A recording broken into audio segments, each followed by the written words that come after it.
Pro Wrestling Weekly. For over 20 years, the revolutionary force in sports entertainment radio talk.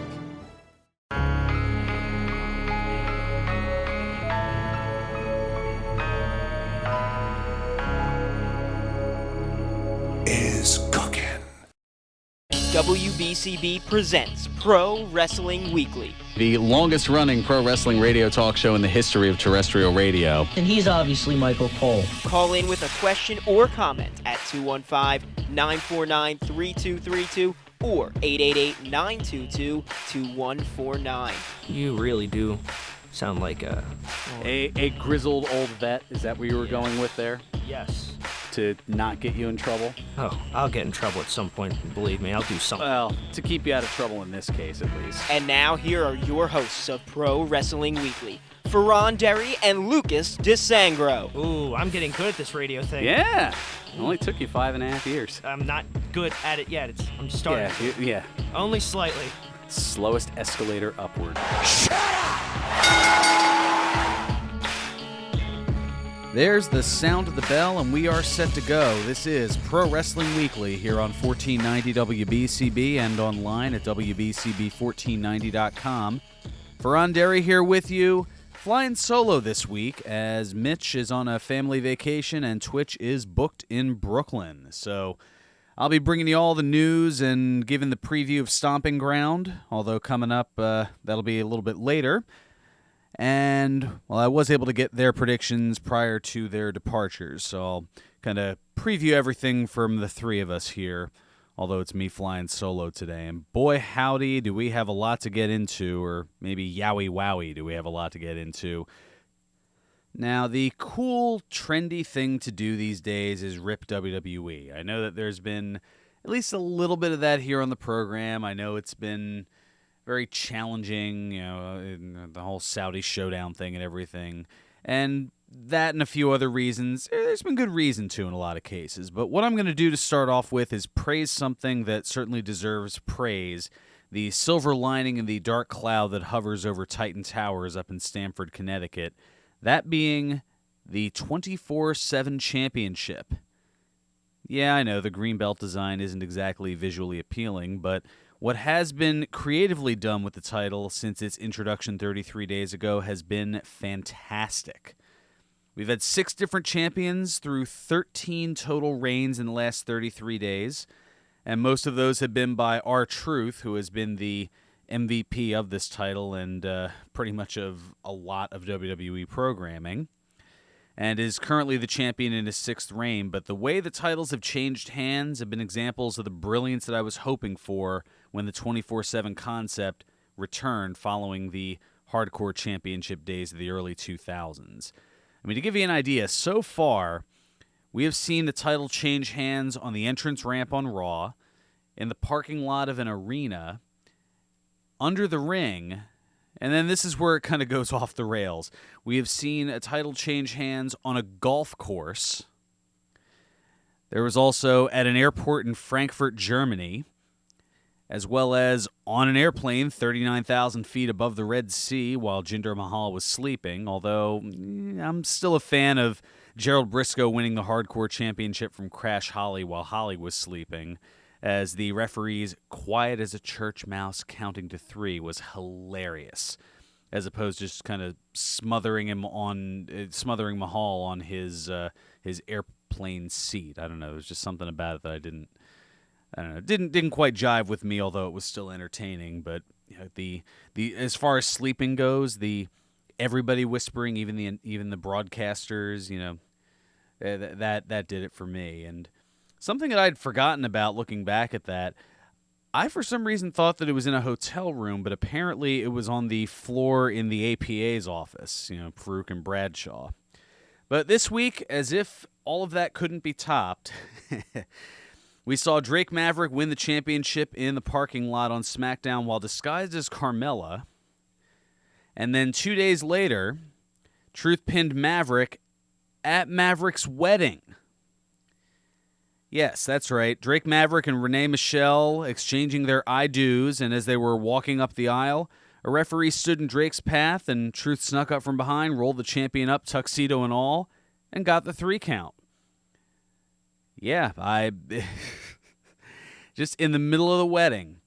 Now, to her credit, she, the bride, the new bride, Renee Michelle, she would go on to tweet later on saying, "I can't believe he allowed this to affect our wedding day. He is obsessed. The hell with this 24/7 thing." I want a divorce. What? Well, yeah, you had to squeeze Vince in there with that one, but yeah, either way, she did say, "I want a divorce." Now, I don't think that's gonna go that smoothly considering how quickly they just married, and B, I think she was just kind of playing along with everything. But nonetheless, hilarious stuff from WWE. It makes me wonder how a title is going to change hands next and to whom, and how is R-Truth going to get it back, because that seems to be the ultimate end game for it. Is R-Truth is definitely... He has just been hilarious, whether he was camping out on a table when Cesaro had pulled a table out from under the ring during his battles with Ricochet, just that sheepish grin that he had of kind of being found out. Oh, that just pure gold, absolutely pure gold. Now, something that wasn't quite as pure gold from WWE. Yeah, I know I said that ripping them is the cool thing and trendy thing to do, and in this case, well, it's a little bit more warranted. This is from the Go Home WWE You're Drunk department. WWE had sent out a phone notification last night at 7 o'clock that stated, WWE Stomping Grounds 2019 starts now. Watch the action live on WWE Network. Except it didn't start then. It was about 48 hours early, as the pay-per-view is going to be at 7 o'clock tomorrow night. Yeah. I don't know. Maybe it was just something as wait, what's going on with Stomping Grounds here? Maybe something to kind of generate some buzz or some interest or something. Because at least in the Tacoma area, well, let's just say plenty of tickets are still available. They were doing packages of Me Plus 3, where they were selling seats for somewhere between $20 and $25 for a 4-pack. Yeah, great deals if you can get them, although I'm not flying out to Tacoma just to take advantage of those deals. I think the flight costs would definitely offset. Now, while we're on the subject of pay-per-views, this was something that was pointed out this week based on a CBS Sports story that released the remainder of the current WWE pay-per-views for the remainder of the year. Now, the next Saudi cash grab event looks to be on Friday, November 1st, which seems rather innocuous, well, apart from whatever socio-political things that we're just going to move on from, because we've kind of hit that quite a few times. We don't need to rehash it. However, by that point, WWE SmackDown Live will have moved to Friday nights on Fox. So this puts WWE in a bit of a pickle, as they have two financial obligations to meet on the same day. How will they do it? Will they have SmackDown that night as an all-women show while the men are over in Saudi Arabia doing their pay-per-view thing? Will they come up with something else? Time will tell, but it'll be interesting to see how the roster is divided to appease both greenback masters. Because it's all about the money. Yes, it is. Now, one other pay-per-view topic that I wanted to hit on this segment that also came out over the course of the week. WWE recently sent out a survey gauging interest in possible locations for future WrestleManias. Now, the survey had read, quote, "As we consider the selection of future host cities, please indicate your interest in attending future WrestleMania events in the following cities." They were given a lot of options. 23 different cities were listed, including Washington, D.C., Boston, Massachusetts, Phoenix, Glendale, Arizona, Houston, Texas, Los Angeles, California, New Orleans, Louisiana, Tampa, Florida, which is interesting considering that WrestleMania 36 is going to be in Tampa this coming April, Seattle, Washington, San Diego, California, also internationally Toronto, Ontario, Canada, Mexico City, Mexico, haven't seen that before, also San Francisco, Santa Clara, and San Jose, California. Going back to the international, London, England. that would be a very interesting play. Also, Indianapolis, Indiana, Las Vegas, Nevada, Miami, Florida, Chicago, Illinois, Philadelphia, Pennsylvania. I can still hold out hope. Atlanta, Georgia, Orlando, Florida, Dallas, Fort Worth, Arlington, Texas, Jacksonville, Florida, and San Antonio, Texas. Now, a couple little tidbits to take out of that. I mentioned that they put Tampa in there even though Tampa's got the bid for this coming year. But also of note, WWE seems to have their eyes set on 3 AEW cities that are targeted in Las Vegas, Chicago, and Jacksonville. Jacksonville, of course, being the home base operation of AEW. Chicago, the site of All In pay-per-view last year, as well as the All Out pay-per-view this coming August. And Las Vegas is where they had Double or Nothing, and really hasn't been something that WWE has had their eyes on as far as WrestleMania since, WrestleMania 9 back in 1993, the world's largest toga party in Caesar's Palace, or Caesar's parking lot, which is really more so what it was. Yeah, there's a whole OSW review thing that they looked at that. That's a heck of an episode. Definitely want to check that out. Give them a little bit of love. Certainly a lot of fun. But I see that Philadelphia, they always seem to be in the mix. Now, one of the things of note here is that, or at least something you have to keep track of, is the time zone as well as the climate. So some of these, I don't think they're going to be able to do outdoor venues unless it's in a warmer weather climate. So I don't think you're going to necessarily see them in Fenway Park, for example, in early April. Oh, for 2 reasons. 1, because of the weather, and 2, because you might be bumping into baseball.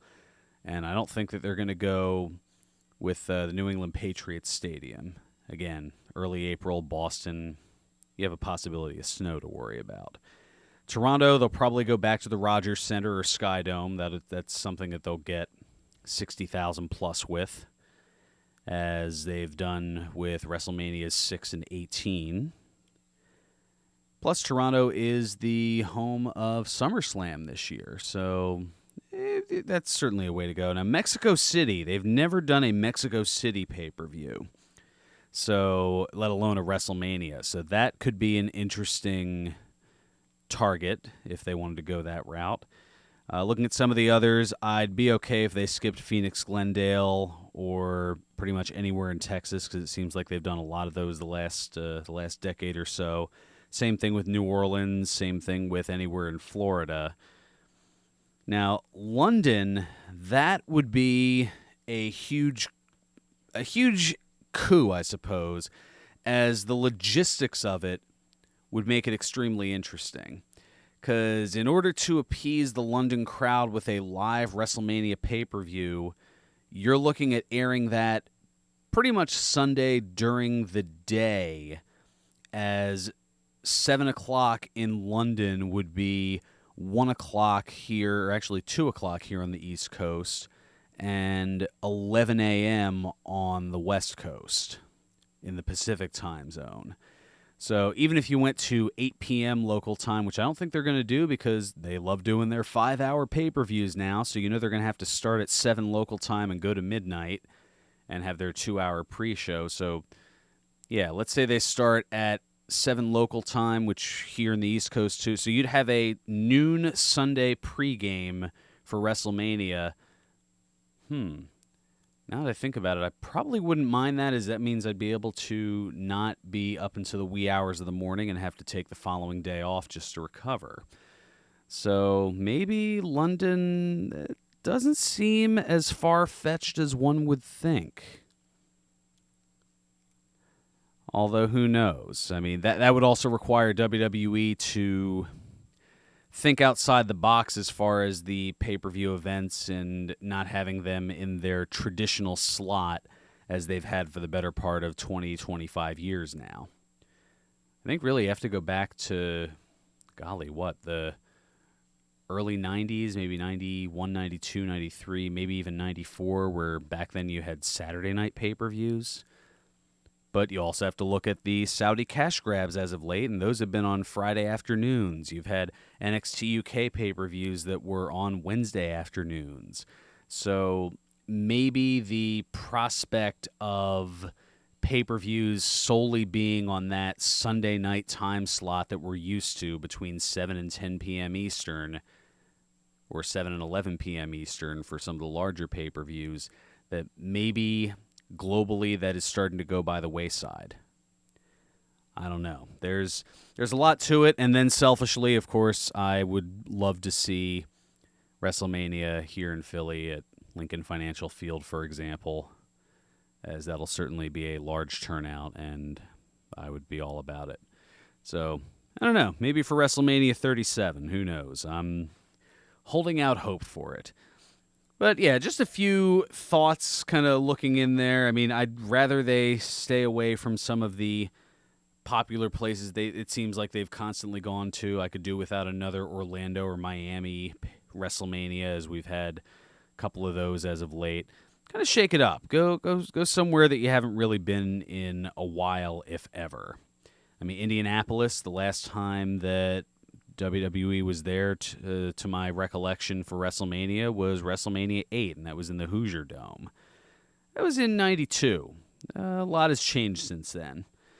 So, yeah, I mean, looking through, there are certainly a lot of options, and time will tell where it goes, but who knows if they're going to try to target an AEW city or whether they're just putting it in there to create interest but ultimately go away from it. Time will definitely tell. And time is definitely running up on us here, so we're going to take care of our first time out, and we'll come back, and we've got a few things to get into, including a little bit more interesting analysis across the pond, including a passing over there in the UK, as well as a UK TV deal that has implications for WWE and AEW. Yeah, that's right. We'll delve into that. Also, a WWE Hall of Famer who's going to be in a horror movie next year. We'll let you know who and what that is coming up. Also, some scary but still good news courtesy of Nikki Bella. A little bit of a health scare there. Plus, also some health and medical issues regarding Lars Sullivan. And we'll also delve into a little more film things and an interesting awards ceremony that WWE is going to be a little bit more heavily entrenched in. All that and more here on Pro Wrestling Weekly on 1490 WBCB and online at WBCB1490.com. Join the fun with placing bets on your favorite sports. Bet at Parx Casino, South Philadelphia Racing Sportsbook, and Oaks Racing Sportsbook. All the best ways to bet. Spread, moneyline, totals, props, parlays, and teasers. Plus, use your mobile bet slip builder to see real-time sports odds from anywhere. Plan your bet in advance. Bet with the best. Pennsylvania's #1 casino, Parx Casino, and the South Philadelphia and Oaks Racing Sportsbooks. Must be 21. Gambler. Call 1-800-GAMBLER. Hi, this is Leanne Womack. I fell in love with country music as a child listening to my dad spin records at a radio station. I always dreamed of hearing my own songs on the radio. I set a goal and achieved it. You can do anything if you set your mind to it. Never let anyone tell you it's impossible. So if you have the chance to sit it out or dance, I hope you dance. This message brought to you by the U.S. Air Force. Join former Phillies pitcher Ricky Bottalico and Tommy Green along with host John Brazier for the Baseball Insider Show presented by SEPTA this and every Sunday prior to Phillies baseball. For guest and location information, visit WBCB1490.com. It's the Baseball Insider Show presented by SEPTA this Sunday prior to Phillies baseball right here on 1490 WBCB and video stream live on Facebook and at WBCBsports.com. You won't see termites crawling across your floor, but thousands might be devouring the wood in your walls, weakening the structure of your home. For over 50 years, Termite Proofing and Pest Control of the Delaware Valley has been in the exterminating business. If you think you have a pest problem, they're the experts. Call them today at 215-639-5455. That's 215-639-5455 for TPPC. Termite Proofing and Pest Control of the Delaware Valley gives your home or business peace of mind, knowing your pest problem is in their hands. Located at 1560 Bristol Pike in Bensalem, they use only EPA-approved material applied by licensed technicians. Call Termite Proofing and Pest Control of the Delaware Valley at 215-639-5455. I just finished up work. I walk in, and then he goes, "How's it going? Can I get you something like a bleeping watch?" And now, more Pro Wrestling Weekly with your hosts, Fearon Derry and Lucas DeSangro. And you said, "Oh, you took it well." I'm like, I didn't have a choice. Yeah. You can't win. What am I gonna do? Heckle? No. You No. see how that works out? Welcome back to Pro Wrestling Weekly here on 1490 WBCB and online at WBCB1490.com. Fearon Derry here with you, flying solo as Mitch is on family vacation and Twitch is booked in Brooklyn. But I'm here, and we've got a lot to get into, and we're going to go back across the pond for a couple of stories as, some not-so-good news here in British pro wrestler Adrian McCallum, who wrestled as Lionheart. He had died this past Tuesday at the age of 36. Now, the cause of death has not yet been revealed. Lionheart was also the owner and promoter for Pro Wrestling Elite and had been working on the promotion's 80th anniversary celebration that was set for July 20th. And he was also the reigning Insane Championship Wrestling heavyweight champion. Now, making this story a little bit stranger, a little bit of the heebie-jeebie kind of thing here. About 12 hours before his passing was announced, he had left a cryptic tweet stating, quote, "One day you will eat your last meal, you will smell your last flower, you will hug your friend for the last time. You might not know it's the last time. That's why you must do everything you love with passion." Chilling words. It almost harkens you back to the Ultimate Warrior speech one day before he had passed, the speech he had given on Monday Night Raw, and then he ended up having a heart attack the next day. So you almost have to wonder, how much did they know? How much did Warrior know? And in this case, how much did Lionheart know? But there's a lot of speculation still with that. It's just a very interesting bit of timing that comes from that. Now, keeping across the pond, WWE announced a new multi-year exclusive pay TV agreement with BT Sport that will make WWE's weekly flagship programming available live in the United Kingdom and Ireland on BT Sport starting this January. BT Sport will air both Raw and SmackDown exclusively live every week, and WWE's monthly pay-per-view events, including WrestleMania, will be available on BT Sport Box Office. And BT Sport will also carry same-day primetime re-airs of Raw on Tuesdays and SmackDown on Saturdays, a 2-hour version of Raw, a 1-hour version of Raw, and 1-hour version of SmackDown across its portfolio of channels. Now, for the UK, this is rather jarring, as WWE had been linked with Sky Sports in the UK for decades, roughly 30 years. I remember seeing clips online of a promotion that was done for Sky Sports with SummerSlam 92, when SummerSlam was in the UK at Wembley Stadium. So, that was almost 30 years ago, and, they've had a lengthy relationship since. Now, Sky Sports and BT, they're two different pay channels, almost akin to here in the States to HBO and Showtime, just as examples. Except in addition to WWE, these two pay channels also offer other sports packages, including Premier League soccer, cricket, rugby, as well as Formula One racing, all of which are huge over in Europe. So this would put fans in the UK in a bit of a quandary of possibly having to pay big bucks every month for both channels or choose between one and the other. And if that's the case, if people say, you know what, I'm going to stick with Sky because they have most of my soccer games and whatnot, then that's less viewership for WWE. So because of that, this brings up the potential that the move from Sky to BT could be helpful to AEW. What's that? Yeah, hear me out. So AEW has ties with the ITV network in the UK, which is a free-to-air channel, almost akin to a network here in the States like NBC or CBS or ABC. And the Double or Nothing event was made available in the UK through ITV Box Office for pay-per-view, but it doesn't appear to be a one-off partnership. So if AEW's weekly show goes to a free-to-air network as opposed to a network behind a paywall, then that could put a lot of eyes on the Upstart Promotions product. And then between that and things going over here in the States with TNT, that will certainly help Khan and Cody and the Young Bucks and crew. So we'll see how that goes here. So a little bit of bittersweet news from Nikki Bella. She had revealed on The Tonight Show with Jimmy Fallon that doctors had found a cyst on her brain. Yeah, that's not good. Now, she elaborated on the cyst as well as her neck issues and more here in this interview with TMZ. Just announced your retirement, and a lot of people are bummed out because we love you. I know. I mean, I'm bummed. It's something that, like, I think sometimes people don't see me competing in the ring, and they never understand why, but it's because I can't compete. Right. And Bree and I, we really wanted to go back for the tag titles and be a part of the women's tag team division. It was such a cool time for women at WWE, but unfortunately, because of my neck, and then they found a cyst in my brain, which thank God it's benign. I wanted to ask you about that. So. How scary was that when you found, like to go through just the waiting process and the anxiety, and tell me about that. I mean, it's super scary, of course. It's just something you're never going to hear. But I'm so grateful. I'm grateful for my health. I'm grateful that it's benign. It's something that you have to watch out for, the rest of your life.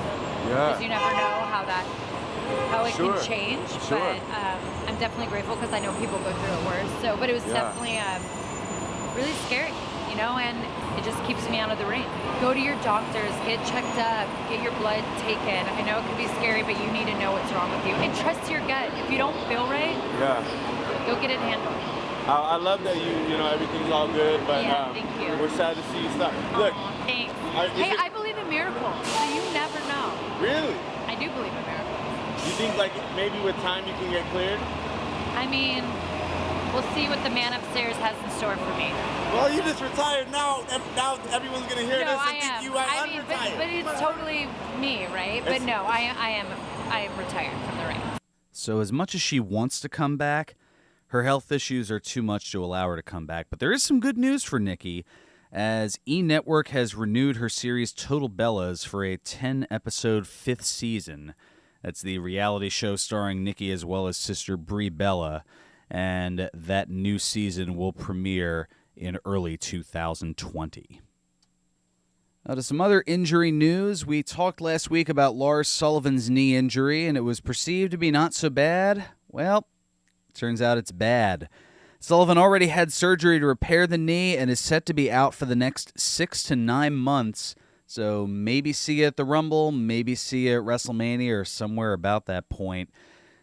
It's unfortunate because, well, they were looking for him to be a potential title contender and to be this huge monster, even though he was just picking on Lucha House Party and decimating the three of them. But I'm sure that would have led to more things down the road and put him potentially as a challenger maybe for Seth Rollins or for Kofi Kingston in their respective championships. But that's going to be put on hold, and we'll have to see if 2020 fares better than 2019 did for Lars Sullivan. So this is an interesting story. A press release was issued to promote a movie featuring a WWE Hall of Famer. That movie, Tales from the Dead Zone. And it's starring Bret the Hitman Hart as well as actor Corey Feldman.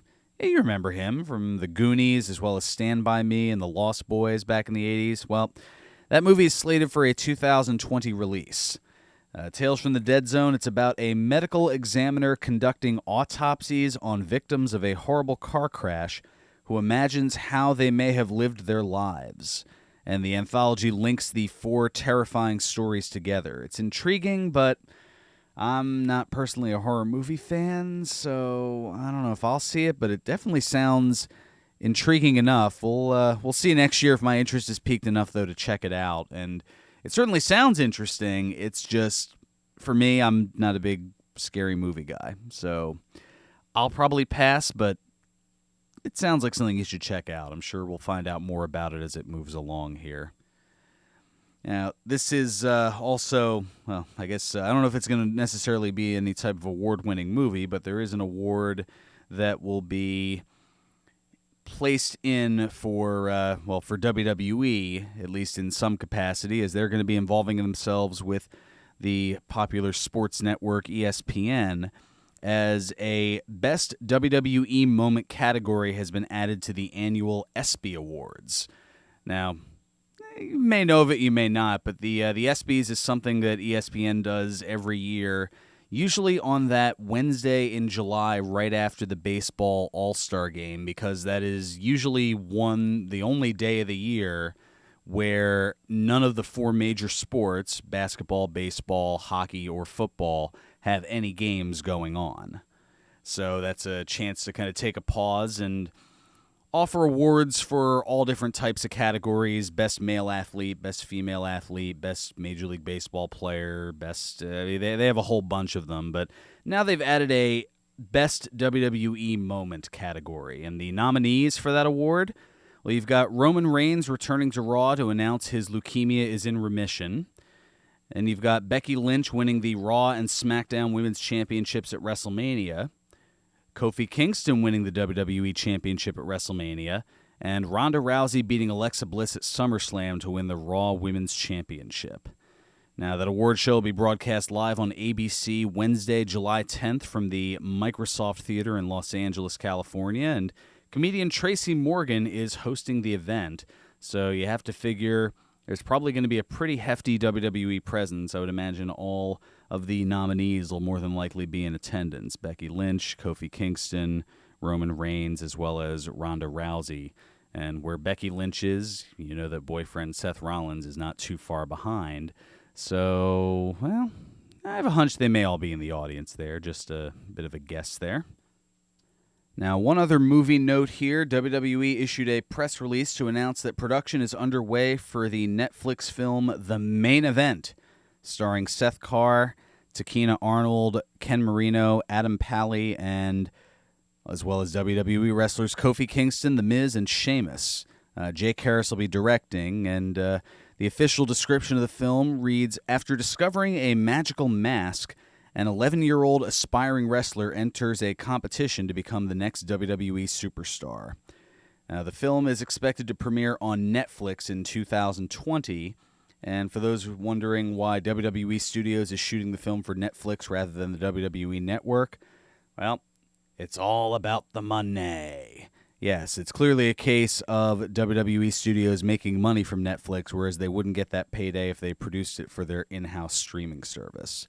So it'll be interesting to see, an 11-year-old aspiring wrestler. I wonder if that's anything like former tag team champion Nicholas when he was paired up with Braun Strowman, although he was, I think, only 10 at the time.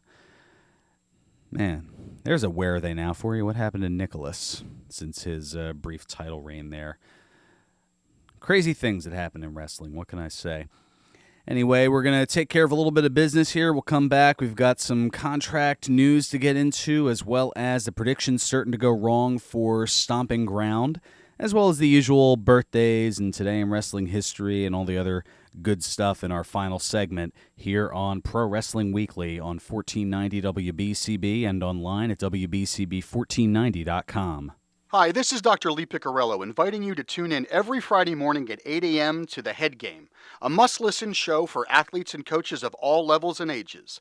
Mindful Athlete Training in Newtown, Pennsylvania is a mental circuit training program that prepares the athletes to perform at the highest level of today's game. Athletes get into the zone faster and stay there longer. Tune in every Friday morning at 8 a.m. right here on WBCB 1490 AM and throughout the world at WBCB1490.com. All commentators heard on WBCB express their own views. Their opinions are not necessarily those of others on WBCB, including the staff and management. Experience the spirit of giving when you enter Flowers by Jenny Lynn. Whether it's for a wedding, a birthday, or just an I'm thinking of you, Flowers by Jenny Lynn has the perfect gift. Feast your eyes on the bright hues of the season in their fresh flower department. They also carry a wide variety of flowers daily from around the world, including tropical flowers, wildflowers, roses, and seasonal floral mixes for every taste. Flowers by Jenny Lynn also carries unique gifts, like gourmet jams, candies, and cookies. Serving the area for over 25 years, Flowers by Jenny Lynn is your Fairless Hills florist. Stop by their beautiful shop to see for yourself, located at 100 Trenton Road in Fairless Hills, or check them out online at flowersbyjennylynn.com. Give them a call today at 1-800-547-4551. The number again is 1-800-547-4551. Flowers by Jenny Lynn, the art of fresh flowers. If you missed Jolly in the Loon, you missed the Stanley Cup winning St. Louis Blues head coach and former Flyer, Craig Berube. When I go out in this town and I see these people now, like they're so happy, and it's crazy around here. I just can't believe, the way it is, to be honest with you. You never know who's going to stop by for a visit, so don't miss the next Jolly in the Loon, Friday at 1 p.m. on 1490 WBCB and WBCB1490.com.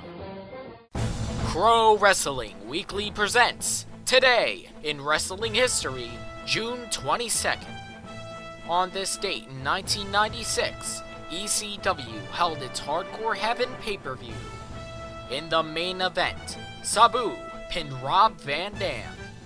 On this date in 1998, WCW Monday Nitro aired live from Jacksonville, Florida. In the main event, Kevin Green defeated the Giant by disqualification. On this date in 2009, WWE Monday Night Raw aired live from Green Bay, Wisconsin. In the main event, The Big Show pinned John Cena.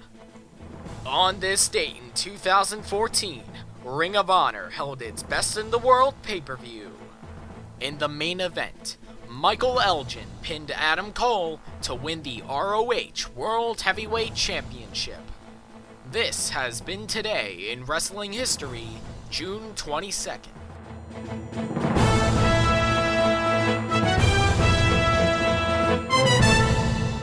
Welcome back to Pro Wrestling Weekly here on 1490 WBCB and online at WBCB1490.com.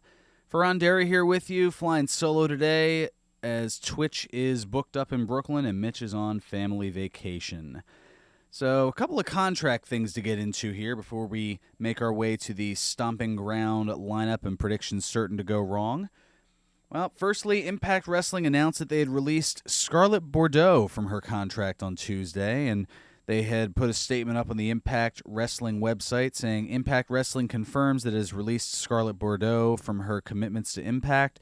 We wish her every success in her future endeavors.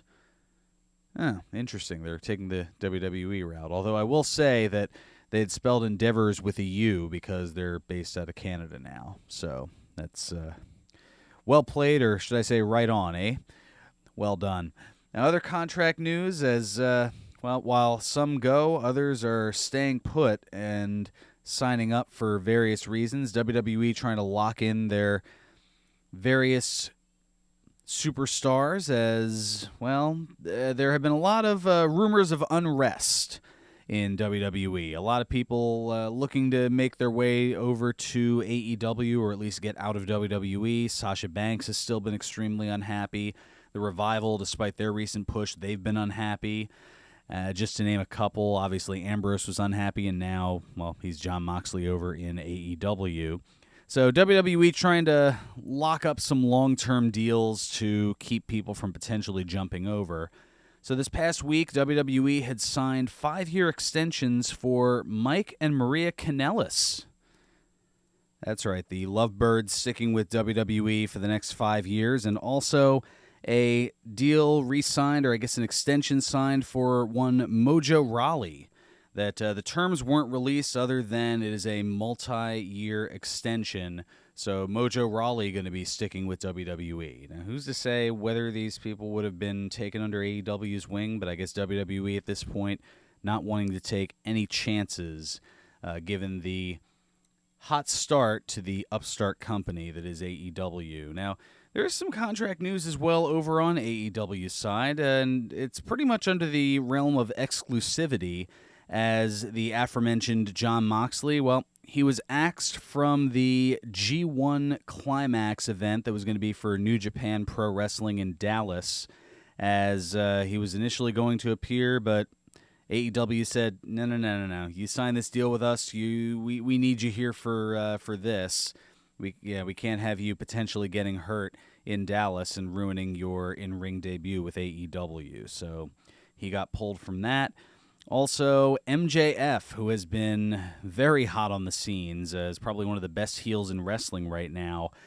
His last independent date has recently occurred, so he's going to be locked into AEW. And then similarly, Joey Janela, his last independent show was not too long ago, and now he's got a little bit of a different deal because he still has his spring break events that he does, but otherwise he's going to be locked into AEW as well. So a couple of contract things that have pretty much been set in stone, or at least set ink to paper, as far as WWE, AEW, and Impact.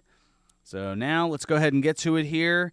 It is time for the look at Stomping Ground. The lineup and predictions starting to go wrong. So we've got 9 matches set up here for the pay-per-view that didn't start at 7 o'clock last night, despite the WWE text notification.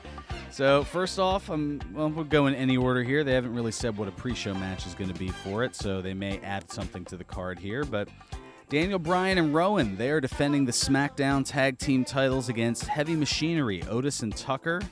And, well, all 3 of us agreeing we're sticking with Bryan and Rowan retaining the SmackDown Tag titles, or at least getting the victory, which would mean they would retain the titles. Moving on to the Cruiserweight Championship, it's a triple threat affair. Tony Nese defending against Akira Tozawa and Drew Gulak. And, well, as much as I want to pull for the Gulaks with their Philadelphia ties and everything of that nature here, I'm thinking Nese retains, as does Twitch. Mitch, meanwhile, he's going with Tozawa for a potential title change. Meanwhile, in other tag team action, we've got the New Day, Big E and Xavier Woods, taking on the Canadian Connection, the Montreal duo that are Kevin Owens and Sami Zayn, those best friends that they are.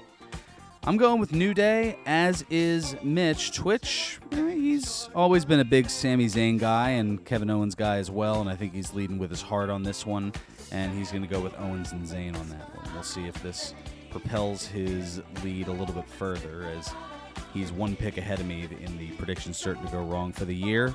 Mitch trailing a little bit by 6 picks, but still rather impressive for his rookie endeavor here. Especially since heading into things, he didn't know a wrist lock from a wristwatch, and he's starting to learn the difference between the two. Meanwhile, next up, the U.S. Championship on the line. Rey Mysterio out with injury, Ricochet in. So it's going to be Samoa Joe defending against Ricochet, and all 3 of us are thinking the same thing here. We are going with, as Twitch loves to call him out as, Senor Joe, thanks to Scott Steiner. Then, of course, there is the Raw Women's Championship. Didn't forget about the ladies. We got them in here. Becky Lynch defending against Lacey Evans, a rematch from Money in the Bank. And, well, for this one, all 3 of us are going with the man, Becky Lynch, to retain the Raw Women's Championship. I don't think that the women's right's going to quite get it done, at least not as of yet. Next up in singles action, non-title, because neither of them have one, Roman Reigns taking on Drew McIntyre. And we're all going with the big dog, Roman Reigns, in this case here, as Roman looks to avenge his loss to the wink-wink best in the world, Shane McMahon, from the Saudi shoehorn earlier in the month. Now he gets to take on Shane's running buddy, Drew McIntyre, and we're all thinking Reigns gets the victory here. Moving on to the SmackDown Women's Championship, Bayley defending against Alexa Bliss, and, well, all 3 agree here, sticking with Bayley. Finally getting the push that a lot of people felt she should have had 2 years ago. But hey, better late than never, right? Then you've got the 2 big titles. Kofi Kingston defending the WWE Championship against Dolph Ziggler in a steel cage match. And, well, I think Kofi Mania runs wild a little bit longer, as do Mitch and Twitch. We're all going with Kofi to retain. And finally, Seth Rollins defending the Universal Championship against Baron Corbin, good old Constable Corbin there.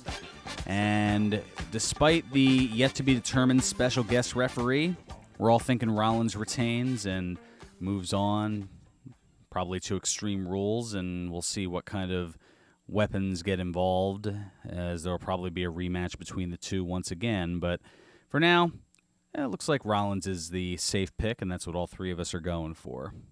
So only a little bit of variation with the Cruiserweight title and the New Day against Kevin Owens and Sami Zayn, but otherwise pretty much all in agreement regarding the other 7 matches. The hour is quickly moving upon us here, but I've got a couple of stories about couples. We talked earlier about Drake Maverick and his wedding nuptials gone awry thanks to the 24/7 championship, but also flying under the radar was another set of newlyweds as far as WWE superstars that didn't have any interruptions thanks to the 24/7 title. And that being Killian Dane of Sanity, or formerly of Sanity at this point, and Nikki Cross, as they have officially tied the knot. And they actually went all the way to Glasgow, Scotland to get hitched. And, she's going to be needed for stomping ground, so she's making her way back now. But congrats to the newlywed couple here. Where's Bob Eubanks when we need him? And then another couple that, this kind of was a little bit scandalous earlier, at least an alleged scandal, thanks to the ex-wife of one of the two people involved. But Corey Graves, as his ex-wife had put a bunch of stuff up on social media alleging that he had cheated on her, even though they had been officially and legally separated at that point.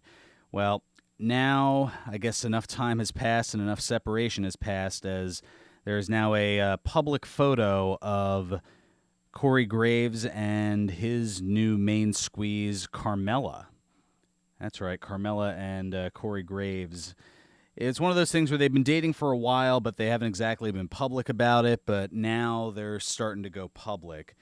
As, the official story on it was Graves was separated from his ex-wife and living in a different home when he started dating Carmella, and has kind of left things under wraps because, as we heard with John Cena, there's some personal business that stays personal, but Carmella decided to let the proverbial cat out of the bag on social media, as she had posted a picture of the two together, and it was a pretty happy one to share, along with the caption, "The goal is to laugh forever with someone you take serious." So, as long as the relationship remains good, then no issues, but there's always that whole thing about, I guess you could say, dating in the workplace, but as we've seen with wrestling, it seems to be rather commonplace. From back in the days of Randy Savage and Elizabeth to, more recently you've seen Seth Rollins and Becky Lynch. You've got Corey Graves and Carmella. You've got, Triple H and Stephanie. That all started. Prior to that, Triple H was dating Chyna for a little while. There just seems to be very all in the wrestling family when it comes to dating and things of that nature here. So it's one of those, hey, great if it works. If it doesn't work, then you've got yourself an awkward situation. Take a look at, for example, the whole, granted, we're going back about, 14 years now, but Edge and Matt Hardy and Lita and that whole scandal and scenario. So, there's definitely some good, some bad, as well as some ugly when it comes to those sorts of things. And one last story here from the Absolutely Nobody Is Surprised department. CM Punk, he seems to be getting tired of people asking about his pro wrestling return. Yeah, I know, it's a very, by the way, water is wet type story. But there was a recent tweet from the Second City Savior noting that he can't say anything without people thinking that he's teasing a pro wrestling return, and then opening it up for discussion. The tweet quoted, "Since I can't have fun and tweet about movies or baseball without you telling me about wrestling, question for you. Why do you spend your time on something you hate? If it's so bad, leave it. I did. Works wonders. I look forward to the intelligent discourse." So somebody took the message and blacked out almost all of it except for the I in I Can't Have Fun, as well as the M in movies, and then kept wrestling. And then a little bit later, 4 from Question For You. And then a little bit later down the line, had selectively blacked out all but the letters A, E, and W, leaving a jokingly, subtly hidden message of I'm wrestling for AEW. To which the reply, a subtly hidden message, I salute you. So somebody really grasping at straws and probably doing it just for a little bit of humorous discourse, but it looks like Punk is not wrestling, and if he comes back, great, but don't rely on it. Don't sit on it. Just let it go. So we've got a few minutes left, and I believe that means it's time for... That's right, neither of them are here, so I guess I'm doing it myself. That's right, Joe Boo. I do it myself. Yeah, I know I can't say the actual line, but baseball fans, you know what I'm talking about. Time for birthdays. So we've got 2 plus 4 Brucey bonuses. Firstly, the 2 birthdays. On this date in 1953, Cynthia Ann Stephanie Lauper was born. The Grammy, Emmy, and Tony Award-winning singer and songwriter with hit songs including True Colors, Time After Time, and Girls Just Want to Have Fun, who was a huge part of the rock and wrestling connection movement in the mid-1980s, even managing Wendy Richter in the inaugural WrestleMania event known professionally as Cyndi Lauper, turned 66 today. And how is she not in the celebrity wing of the WWE Hall of Fame? I mean, you want to talk groundbreaking involvement. I mean, it wasn't just a one-and-done appearance. I mean, her crossover between MTV and the World Wrestling Federation in a lot of different avenues, it was monumental. I mean, it was all part of. It was part of the rock and wrestling connection movement. A lot of crossover with Hulk Hogan. I mean, Captain Lou Albano was in her music videos.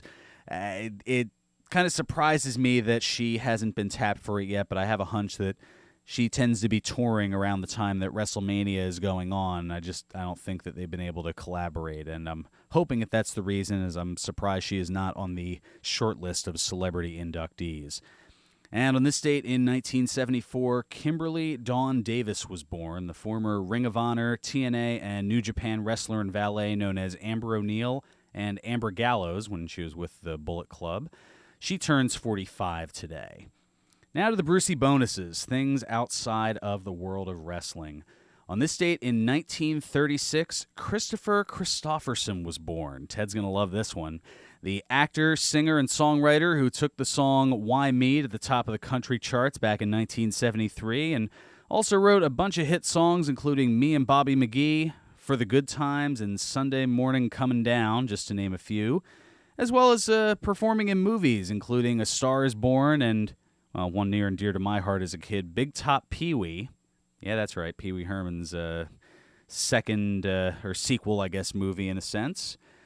Yes, known simply as Chris Christopherson, he turns 83 today. Man, where does the time go? On this date in 1949, Mary Louise Streep was born. The Academy Award-winning actress from movies including Kramer vs. Kramer, Sophie's Choice, The Bridges of Madison County, The Devil Wears Prada, as well as The Iron Lady. Well, she's known professionally as Meryl Streep. She turns 70 today, and she still looks amazing. Man, aging is a pretty good thing when you can do it well. I know I sure as heck can't. On this date in 1971, Curtis Eugene Warner was born. The Super Bowl winning quarterback for the then St. Louis Rams and the only player to be inducted in the Pro Football Hall of Fame as well as the Arena Football Hall of Fame. He's known professionally as Kurt Warner. He turns 48 today. Yeah, he also took the Arizona Cardinals to a Super Bowl as well a few years after winning it all with the Rams. And finally, on this date in 1973, Carson Jones Daly was born. The former host of MTV's Total Request Live, as well as the host of the talk show Last Call with Carson Daly, as well as NBC's New Year's Eve specials and host of the reality music competition The Voice. Yep, Carson Daly, he turns 46 today. Well, that's going to do it for this edition of Pro Wrestling Weekly. Stay tuned. Ted Efaw's up next. He's got an abbreviated version of Country Roads because of the Phillies at 4. Until next week, play us out, Nutsy. 1 o'clock and all's well. Serving you better than ever before. This is 1490 WBCB.